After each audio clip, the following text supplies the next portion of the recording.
안녕하십니까, 이태윤입니다. 동관은 더 이상 예전의 세 개의 공장이 아닙니다. 지금은 많은 대형 공장들이 이미 이전을 마쳤고 예전처럼 10,000명 넘는 직원이 일하던 전자공장이나 신발 공장들도 이제는 동남아시아로 대부분 옮겨간 상황입니다. 그래서 요즘은 동관에서 일하는 사람들도 눈에 띄게 줄어들었다는 걸 확실히 느낄 수 있습니다.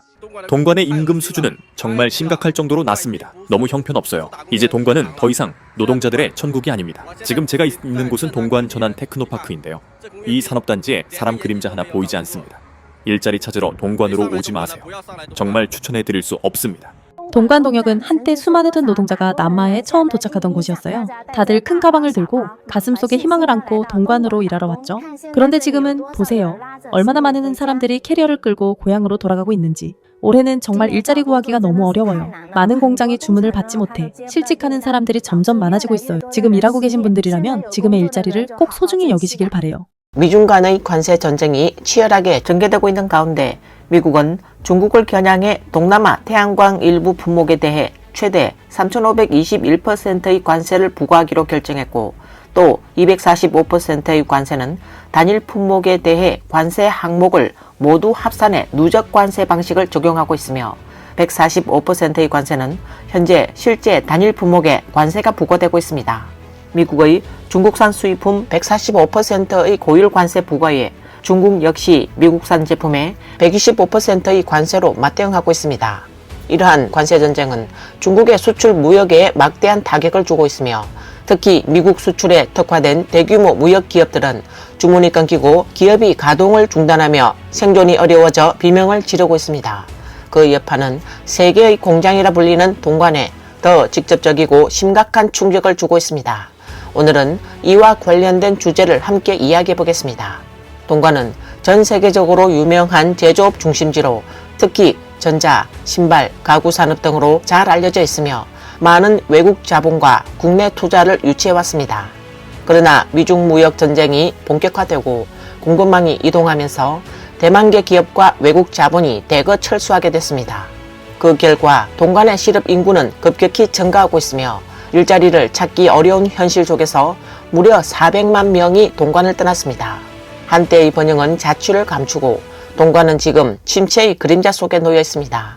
여러분이 동관에서 일하고 계신다면 미중 관세 전쟁이 우리 같은 평범한 노동자들에게 어떤 영향을 미칠까요? 동관 공장에서 제품이 수출되지 못하면 당연히 공장 주문이 줄어들게 되고 주문이 줄면 인력 수요도 줄어들게 됩니다. 그런데도 여전히 일자리를 찾는 사람은 많은 상황이라 앞으로는 인건비 하락이나 감원 사태가 발생할 가능성도 있습니다. 이후 동관에서 일자리를 구하려는 사람은 더 많아질 수밖에 없을 것이고요. 그래서 말씀드리고 싶은 건 지금 다니는 공장에서 정상적으로 근무하고 계시고 급여도 제때 나오고 있다면 절대 섣불리 퇴사하지 말라는 겁니다. 딱 두 글자, 버티기가 중요합니다. 상황이 나아질 때까지 꼭 버텨내셔야 합니다. 정말 드릴 수 있는 말씀은 이것뿐입니다. 그러니 절대 가볍게 그만두지 마세요. 관세 전쟁의 최대 피해자는 아마도 이 세 개의 공장 동관일 가능성이 큽니다. 이곳에는 일정 규모 이상의 기업이 약 14,000곳 있는데 그중 60%가 외국 수출 무역을 주력으로 하고 있습니다. 그런데 지금은 주문량이 폭락하면서 기업들이 버티기 힘든 상황에 놓였습니다. 며칠 전 저는 오랜 대만계 거래처 고객을 다시 찾아갔는데 원래 청명절에 하루만 쉬기로 했던 것을 이번에는 무려 5일간 연휴로 늘렸더라고요. 가장 치명적인 건요. 이런 대형 공장들이 생존을 위해 이제는 내수 시장으로 눈을 돌리기 시작했다는 겁니다. 그 결과 기존 내수 시장을 지키던 중소기업들과의 경쟁이 더욱 치열해졌고 업계 전체가 정말 죽기 살기식으로 극심하게 경쟁하고 있는 실정입니다. 한 블로그는 이렇게 말했습니다. 누군가가 온라인에서 무슨 대가를 치르더라도 미국에 반격해야 한다며 팔을 걷어붙이고 외치는 모습을 보았다고 합니다. 그걸 본 순간 차마 참지 못하고 그만 좀 떠들어라. 어쩌면 네가 그 대가일지도 모르니까 라고 말했다고 합니다. 이 블로그는 이어서 이번 관세 전쟁은 동관 제조업에 지난 10년 중 가장 심각한 시련을 안겨주었다고 말했습니다. 요즘 동관의 사장님들 잠이라도 편히 주무시고 계신가요? 이번 관세 전쟁의 여파로 인해 이미 많은 공장들이 고통을 호소하고 있습니다. 먼저 전제업계를 보면 오포 같은 대형 기업조차도 고급 반도체 칩의 조달 비용이 30%나 상승했다고 합니다. 장안진에 위치한 TCL의 OEM 공장은 생산 비용이 15에서 20%가량 상승할 것으로 전망되고 있습니다. 또한 석재진의 200개가 넘는 중소전자 공장이 생산 중단 위기에 놓여 있어요. 의류업계는 상황이 더 심각합니다. 한문 지역의 연희제의사, 신풍제의사 등 이러한 대형 무역 공장들의 주문량이 줄어들기 시작했어요. 기존에는 수십 개 생산 라인 분량의 주문을 받던 곳들도 지금은 절반만 유지해도 다행이라는 분위기예요. 소규모 의류 공장들은 말할 것도 없이 이미 많은 곳이 감원을 시작한 상태예요. 플라스틱 장난감 업계 역시 마찬가지예요. 청계진의 합중홍봉사 등 OEM 공장들은 원자재 비용이 25% 상승했다고 합니다. 노아주 같은 교육 전자제품 제조사는 칩 조달 가격이 2배로 뛰었고 이제는 거의 이윤이 남지 않는 수준입니다. 가장 심각한 것은 동관에 공장을 두고 있는 일부 외국계 기업들이에요. 예를 들어 영국의 한 유명 가전 브랜드는 대량에 있는 위탁 공장의 생산 라인을 베트남으로 이전하는 방안을 이미 검토하고 있다고 합니다. 절대로 더 이상 동관으로 오지 마세요. 올해 동관에서 일자리 구하기는 정말 너무 어렵습니다. 이제 겨우 3월인데도 대부분의 공장이 벌써 초과 근무를 멈췄고 설령 사람을 뽑더라도 대부분 여성만 채용합니다. 게다가 어떤 공장은 나이 제한, 어떤 데는 학력 조건, 심지어 키 제한까지 두고 있습니다. 공장 시급도 문제입니다. 연초에는 시간당 20위안 넘게 주던 곳이 지금은 17, 18위안으로 떨어졌습니다. 사실상 노동력을 거저 쓰는 수준입니다. 시중에 괜찮다고 알려진 공장들도 이제는 사람을 채용하지 않고 대부분의 공장은 주문이 없는 상황입니다. 예년 같았으면 계속 사람을 뽑던 공장들이 지금은 아예 채용을 마감해버렸습니다. 예를 들면 어떤 공장에서 10명 정도만 뽑으려 했는데 무려 100에서 200명이 지원했다고 합니다. 결국 아무도 채용하지 않겠다며 철회한 경우도 있었습니다. 올해 노동자들의 현실은 정말 참담하다고 밖에 말할 수 없습니다. 동관의 문제가 단순히 고용시장이 나쁜 게 아니라 대학을 졸업한 사람들이 일자리를 찾으려 해도 할 수 있는 일이 영업, 1인 방송 진행자, 공장 근무, 안내 데스크, 전화 고객센터 이 정도밖에 없는 것 같다는 겁니다. 지금은 우리가 일을 고르는 시대가 아니라 일이 우리를 고르는 시대예요. 개인적으로 아주 큰 경쟁력이 있지 않는 이상 선택권이 거의 없습니다. 학교 다닐 때는 사무실에서 에어컨 쐬며 일하는 걸 상상했지만 졸업하고 나니 현실이 너무 냉정하다는 걸 절실히 깨닫게 됩니다. 동관에는 월급 3,000위안짜리 일자리가 널려 있고 기본적인 사회보험도 제공되지 않는 경우가 많아요. 이제는 동관에서 월급 5,000위안짜리 일자리 하나 구하기조차 정말 쉽지 않은 상황입니다. 저희 부부는 동관에서 두 사람이 함께 일해서 한 달 수입이 7,000위안 정도입니다. 이번 달부터는 매달 4,000위안을 저축하는 것이 목표예요. 올해로 저희가 동관에서 일한 지 22년째입니다. 처음 10년은 한 푼도 저축하지 못했습니다. 새 아이를 키우느라 버는 족족 다 써야 했고 매달 늘 텅 빈 통장, 월급 받자마자 다 쓰는 생활이었죠. 그때부터 지금까지 먹는 것 입는 것 아끼고 또 아끼며 살아왔지만 아직도 저희는 제 이름으로 된 집 한 채 없고 손에 쥔 돈도 없습니다. 저희처럼 나이 들어 부모도 모셔야 하고 자녀도 돌봐야 하는 세대는 약간의 저축 없이 살면 늘 마음이 불안합니다. 그래서 마음 놓고 소비한다는 건 꿈도 못 꿉니다. 돈은 아끼는 게 아니라 버는 거다 라고 말하는 분들도 계시지만 저희 같은 기술도 없고 학력도 없는 노동자들에게는 고임금 일자리를 구한다는 것 자체가 너무 어렵습니다. 그래서 결국 돈을 모으려면 이를 악물고 한 푼 한 푼 아끼는 수밖에 없습니다. 오늘은 고향에서 가져온 달걀 2개를 부쳐 먹었습니다. 사람들은 저희가 고기를 넣지 않은 국수만 자주 먹는다며 그걸로 어떻게 배가 차냐고 하지만 저희는 이제 그런 식사에 익숙해졌습니다.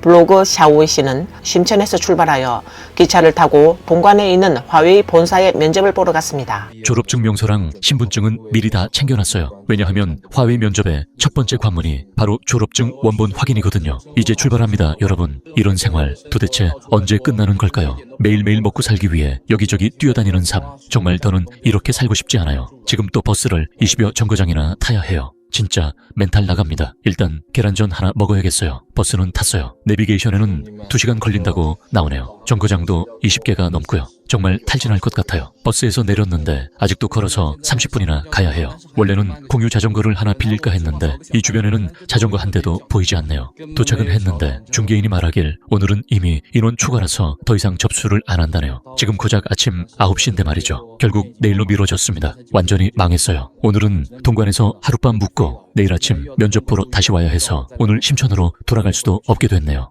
이곳은 동관 창안전 소변에 위치한 만합 상업성입니다. 지금은 빈 점포가 정말 많습니다. 예전에는 가게 하나 얻는 것도 하늘의 별 따기였는데 도대체 왜 이렇게 된 걸까요? 화룬도 문을 닫았습니다. 한때는 인산인해를 이루고 정말 북적북적했던 이 거리, 지금은 시간이 흘러 그때의 활기찬 모습은 온데간데 없고 그저 조용하고 쓸쓸한 거리만 남았습니다. 이건 단순한 침체가 아니라 한 시대의 번영이 영영 지나가 버렸다는 뜻일지도 모릅니다. 결국 이곳엔 한 세대의 청춘과 추억만이 남아있을 뿐입니다. 동관의 월세가 점점 더 싸지고 있습니다. 수백 명을 고용하던 대형 공장들, 예를 들어 전자공장이나 신발공장 같은 곳들이 대거 떠나면서 인구에서 동관에서만 적어도 10만 명 이상의 인구가 빠져나갔습니다. 예전에는 가게 하나 양도하려면 보통 수십만 위안의 양도비를 요구하곤 했는데 지금은 보증금조차 없이 넘겨도 아무도 받으려 하지 않습니다. 제 아파트도 마찬가지입니다. 예전에는 한 채가 비면 바로 사람이 들어왔는데 지금은 찾는 이도 없습니다. 제 친구 중 한 명은 큰 아파트 한 채를 통째로 임대해서 엄청난 돈을 들여 리모델링까지 마쳤는데 지금은 입주자가 한 명도 없어 매우 막막하고 답답해하고 있습니다. 어떻게 해야 할지 모르고 있습니다. 지금 같은 상황이 계속된다면 그 많은 집주인이 도대체 어떻게 버텨낼 수 있을까요? 여기는 동관시의 중심인데 사람 한 명이 보이질 않습니다, 여러분. 도대체 사람들이 다 어디 간 걸까요? 지금 시간은 저녁 8시가 조금 넘은 시각입니다. 동관시 중심과 거리엔 정말 사람이 없습니다. 여기는 동관시 중심의 민영국무성인데 역시 아무도 없네요. 지금이 한창 퇴근하고 나와서 놀러 나올 시간인데도 보시다시피 겨우 이 정도 인파뿐입니다. 저는 평범한 4년제 대학 졸업생입니다. 혼자 동관에서 살아남으려고 애쓰고 있어요. 그럼 한 달에 실제 손에 주는 월급은 얼마나 될까요? 저는 신문학 전공으로 졸업했는데 졸업 후 광서에서는 마땅한 일자리를 찾지 못했고 우연히 심천에서 면접 제안을 받아 바로 올라왔어요. 그런데 그 회사는 한 달 만에 저를 구조조정했어요. 지금은 동관의 한 회사에 다닌 지 한 달이 됐고 오늘 첫 월급을 받았습니다. 사대보험도 가입이 안 되어 있고 주 1회만 쉬는 조건. 이번 달 실수령액은 2,400위안입니다. 전달에는 13일밖에 출근을 못해서 13일치 급여만 나왔고요. 회사에서 음식은 제공되지만 숙소는 제공되지 않아 월세를 내고 나면 손에 남는 게 거의 없어요. 매일 집과 사무실만 오가는 반복된 생활. 이런 일상에는 기대감이나 희망이라는 게 점점 줄어드는 것 같아요. 제 뒤에 보이시는 이 많은 사람들 보이시나요? 짐들이 산더미처럼 쌓였고 모두의 눈에는 막막함과 불안함이 가득합니다. 이곳이 바로 지금 우리 같은 노동자들이 마주한 현실의 전장입니다. 인력시장 입구에는 일거리를 찾지 못한 사람들이 빽빽하게 앉아있고 공장 앞에 붙은 채용 공고는 월급 8,000위안에서 통합 월급 5, 6,000위안으로 줄어들었으며 중개업자의 스피커조차 예전만큼 요란하지 않습니다. 왜일까요? 전체 시장 상황이 엉망입니다. 주문은 줄줄이 취소되고 생산 라인은 멈췄고 사장들조차 이렇게 말합니다. 해고만 안 해도 다행이지 높은 임금은 바라지도 마라. 우리 솔직히 말해봅시다. 모두 돈 좀 벌어서 고향에 집 한 채 짓겠다는 꿈 하나 안 품고 온 사람 있나요? 중개업자는 앉아서 하는 쉬운 일이고 식사와 숙소도 제공된다고 광고합니다. 그런데 막상 공장에 들어가 보니 12시간짜리 컨베이어 라인의 일, 숙소에선 뜨거운 물도 서로 먼저 쓰려고 경쟁해야 하고 급여 명세서에 적힌 식비 보조나 주거 보조금은 대부분 허울 뿐입니다. 이것저것 공제하고 나면 손에 쥐는 건 고작 5,000위안 남짓. 그것도 괜찮은 편이라고 해야 할 정도입니다. 요즘 동관 도대체 무슨 일이 생긴 걸까요? 이 작년과 비교해보면 정말 많은 사람들이 동관을 떠났습니다. 외지 인구가 절반 이상 줄어들었습니다. 2024년 동관에서 매우 흔한 현상은 많은 주택이 비어있고 수백만 위안에 샀던 집들이 절반 가까이 가격이 떨어졌다는 겁니다. 성안의 마을 원룸부터 상가 점포까지 어딜 가도 한산하고 썰렁합니다. 그리고 가장 가슴 아픈 댓글은 실직한 지 반년이 넘었는데 아직도 일자리를 못 찾았다입니다. 운 좋게 일자리를 찾았다는 사람들조차 한 사람 월급 받고 두 사람 분량의 일을 한다며 정신적, 육체적 이중고를 토로하고 있습니다. 많은 사장이 겉보기에 멀쩡해 보여도 막상 월말이 되면 직원 월급도 제대로 못 주는 경우가 많습니다. 인구 유출은 정말 심각한 수준입니다. 예전엔 인구가 2천만 명에 가까웠는데 지금은 1,000만 명도 차이 안 된다고 합니다. 오늘 뉴스는 여기까지입니다. 시청해주셔서 감사합니다.